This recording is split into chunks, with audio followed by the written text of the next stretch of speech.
What's going on, YouTube? It's your boy Matan from Team Eldritch Gaming. I'm here with the 13th place winner at the Toronto Regionals. Guys, you guys know him very well. You guys apparently seem to love his videos very much, so I decided to bring him back onto my channel. Jake, this is what, your third video on my channel now? Third video. Yeah. Yeah. You guys did the first one too so well. I'll do another one for you. Exactly. Because so far the videos that you guys have been watching have been going like completely ridiculously high on the views. I appreciate you guys so much. Love you guys a lot. Don't forget to comment, rate, subscribe. Let me know what you guys think. Jake, what did you do and what did you play? So we came 13th place today at the Toronto Regionals. It was a 32-round event, 233 man. Yep. I went 6-2 to get that 13th place. Had the fourth best tiebreakers of the X2s. I was playing Frog Spright with a P.U.N.K package. Frog P.U.N.K Spright. Okay. Wow, that's very interesting, bro. Any shout-outs before we get into the profile? Shoutouts to Team Eldritch Gaming and the crew at 401 Games. For Love sure. that place. Thank you so much. All right, brother. Without further ado, take it away. Let's see the deck.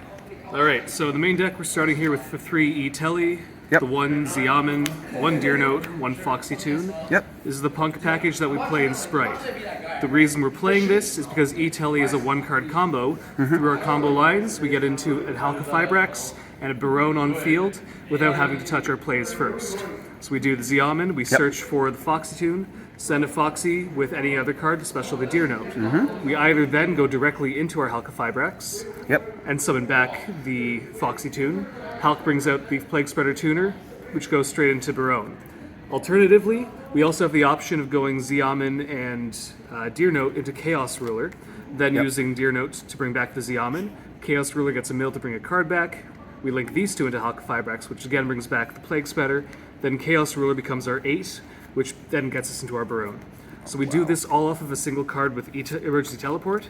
Doesn't touch our normal summon, doesn't touch our Spright plays, doesn't lock us. Now, That's why we have play you this. thought about running more than one of each? No, there's no point to doing that. You just... Deer Note and Foxy are bricks unless you open them with Xiamen as well. Yeah. So that's your trade-off for running the P.U.N.K package. You have a couple more bricks in your deck, but you get this extra explosivity, and the cards play through interruption so much more. Like, if they don't hand trap you correctly, you can play through 2 or 3 hand traps just off of this one E-Telly package alone. It adds Barone and Halk to your plays, so you can get more stuff out without touching your starters or your Spright plays. Really strong package. Sounds good. Performed well to me today. I did see the bricks a bit too much. Didn't see Xiamen nearly as much as these two, which was unfortunate. But every time I saw E-Telly, the game was over. Okay, sounds good. Then we get into our Spright stuff. We have the standard 3 starter, 3 blue, 3 jet. That's 8 red. Yep. And then I was playing 1 red and 1 carrot. I generally prefer playing 2 red. I kind of missed it today on a couple of occasions, but carrot also had a couple of times today where it could have won the game as well.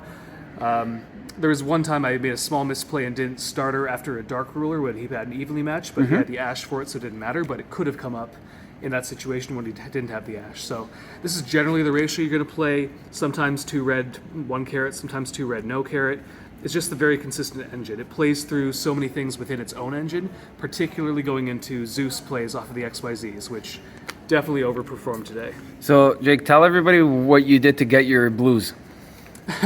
This is a funny story, guys. I had pre-ordered 8 boxes of Power of the Elements months and months ago, expecting, I get 1 blue, maybe 2, and then I'd trade around and pick up the last ones. Well, I opened my 8 boxes, get 3 Tier Element Field Spells, a Starlight Ousa, not a single blue. So I'm only getting back from vacation yesterday. I have one night before the regional. I'm running around the entire city. Oh my god! Trying to coordinate with people in the Facebook Marketplace to buy these blues. I only get my deck list submitted around 10 o'clock last night when I get home. Finally getting all the 3 blues in place, but it was an ordeal. Last Spright card is Smashers. We want to main deck 1 of this card. Natural Archetypal Search out to Mystic Mine and to any other kind of generic Floodgate. Rivalry and Gozen match are pretty popular right now. Yep. You want to have your one in archetype out to the Floodgates. For sure. We played the smaller Frog package, 3 swap 1 Rodent. 3 swap 1 Rodent. We like having just the small package so that we can get it consistently without seeing Dupe Frog in our hand.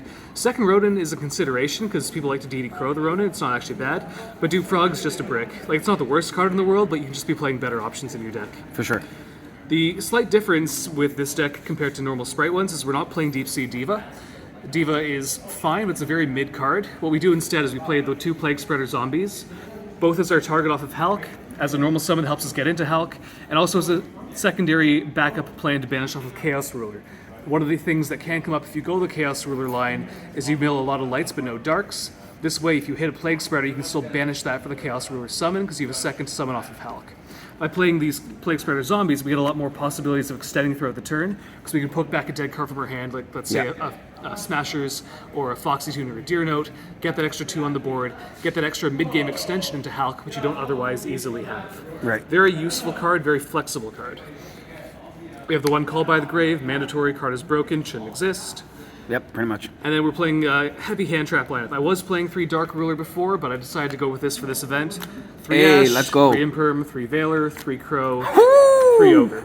I see you. Okay. These cards were all fantastic today. All came up, were always valuable. Yep. Crow was less valuable than I expected. People just weren't playing into it nearly as much as I was hoping that they would. Yep. And Ogre was solid. It wasn't anything special, but it was very good in the Spright matchup, which I did run into a couple of times. Solid thing. That's the main deck. We're playing 40 cards in our P.U.N.K Spright main deck. The extra deck, we have the Synchro package for the P.U.N.K stuff. So we mentioned already the Chaos Ruler and the Barone for our main Synchro options. When we leave the P.U.N.K on field, we're using that to banish to summon out a Formula Synchron, gets us our draw, also immediately quick Synchros into Herald of the Arclight. We definitely want to go into this card because it practically FDKs tier elements if they can't find a way to clear it by battle, if we have a Smasher set, for example. Yeah. Card is super valuable, extra negate, gives that extra ceiling on this variant of the deck that the other kinds don't have. Sounds good. Our link packages, we have the 1 Needle Fiber, the 2 Elf, and then a Dark and an Access Code in this case. P.U.N.K we mentioned already, fantastic card. Yep. Elf, this is your Reborn that also gives targeting protection, fantastic card. Yep. Dark Access Code were the 2 flex slots that I chose to go with. I had been trying IP Masquerena, Abramax, Underworld Goddess, they were all pretty good. This I expected to perform better than it actually did. The problem I was running into was that there just wasn't much good to summon off of Dark today. People weren't making Dark Links for whatever reason. Yeah. So I only ended up making the Access Code the one time. IP probably would have ended up being better in this case. I might change that around in the future. Guys, what Jake doesn't know is that this access code is soon going to be mine. Yeah, I don't think so. That's my baby. Man, I tried. My baby. Oh well, I tried. And then finally we have the XYZs, 2 Gigantics, self-explanatory. Yeah. It's the heart of your engine, gets you to your Splay plays or your Frog plays if you don't have it. The 1 Toad, only 1 in this build because extra deck space is tight. We can get it back pretty easily through its own effect, or through the frogs themselves, or through this card, Mannequin Cat. This is a card that most people aren't playing, and they really should be. It's innocuous at first. Most people play a Sky Cavalry Centauria because you can out a window or whatever. Right. This card is insane in the grind game. If you've never seen it before, what it does is it'll target a card in your opponent's graveyard, special summon it to their field, but then you get to special summon 1 card of the same type or attribute from your hand, deck, or graveyard. Oh, wow. So it can tutor out, and if you get hand trapped, for example, it can tutor out any piece that you're missing of the Swap Frog or the Slight Engine.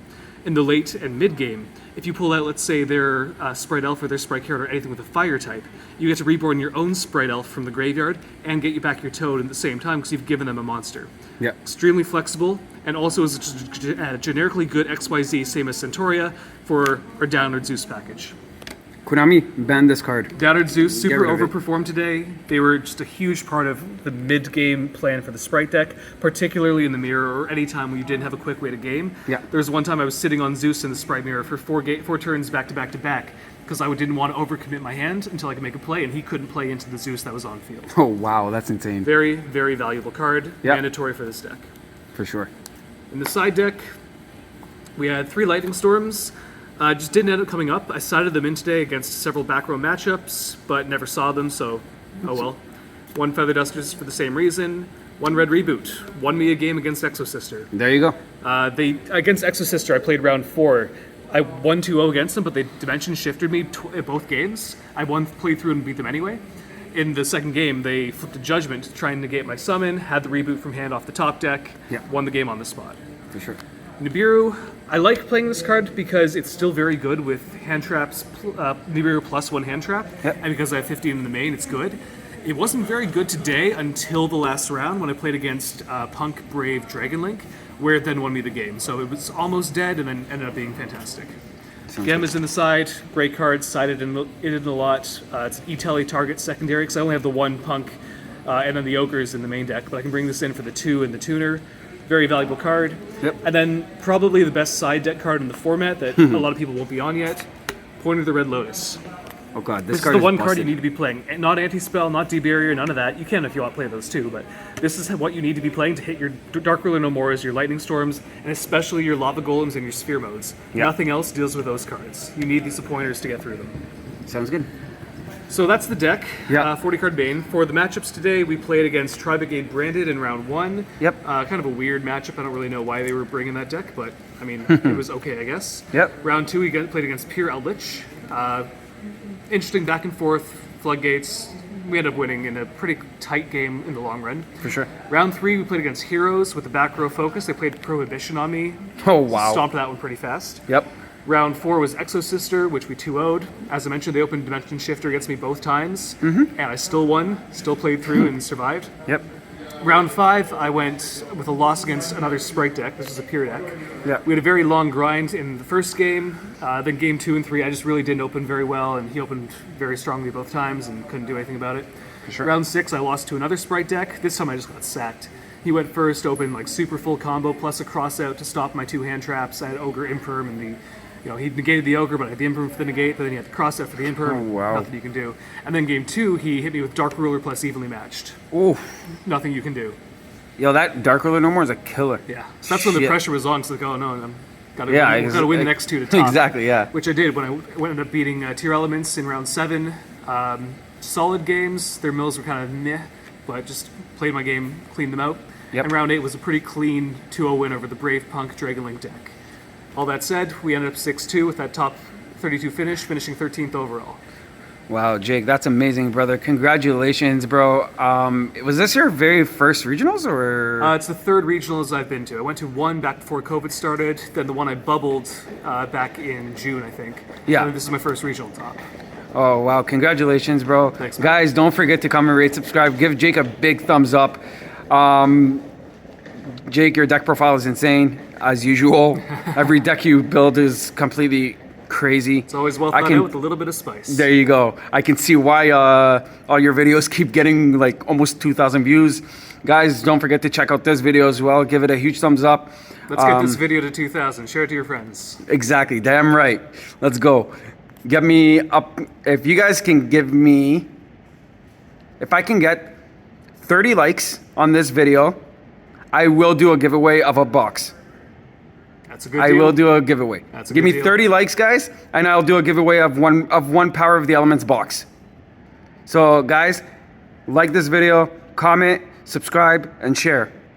With all that being said, guys, Jake, thank you so much again. This is your boy Matan from Team Eldritch Gaming, signing off. Peace. Peace out.